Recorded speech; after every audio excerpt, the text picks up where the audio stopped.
Idukki Nedumkandam medical trust ആശുപത്രിയിൽ ഗുരുതര ചികിത്സാ പിഴവ് പരാതി. പച്ചടി സ്വദേശിയായ യുവാവിന്റെ കാലിലിട്ട ടൈറ്റാനിയം കമ്പി 1 വർഷം കൊണ്ട് ഒടിഞ്ഞു. മറ്റൊരു ആശുപത്രിയിൽ ശസ്ത്രക്രിയ ചെയ്ത് പുറത്തെടുത്തപ്പോൾ കമ്പി തുരുമ്പെടുത്ത നിലയിലായിരുന്നു.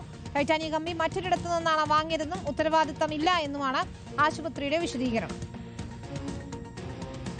2024 നവംബറിലാണ് നെടുങ്കണ്ടത്തുണ്ടായ വാഹനാപകടത്തിൽ രാഹുൽ രഘുവിന്റെ കാലിന് ഗുരുതരമായി പരിക്കേറ്റത്.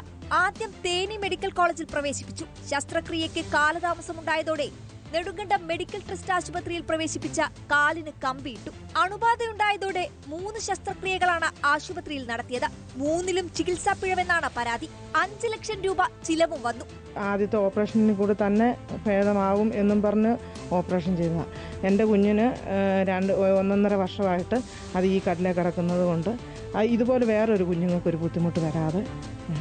ഡോക്ടർ പറഞ്ഞത് ഈ കമ്പിയുടെ മോശം കൊണ്ട് തന്നെ സംഭവിച്ചിട്ടുള്ള, അല്ലാതെ ഓടിയത്തില്ല. വണ്ടി ഇടിച്ചാൽ പോലും കമ്പി വളയേ ഉള്ളൂ. കമ്പി പുറത്തെടുത്തപ്പോഴാണ് തുരുമ്പെടുത്തതായി കണ്ടത്. കഴിഞ്ഞ 1.5 വർഷത്തിനിടയിൽ 5 ശസ്ത്രക്രിയകൾക്ക് വിധേയനാകേണ്ടി വന്നു രാഹുലിന്. കമ്പി നിർമ്മിച്ചത് മറ്റൊരു കമ്പനിയിലായതിനാൽ ഉത്തരവാദിത്തമില്ലെന്നാണ് ആശുപത്രിയുടെ വാദം.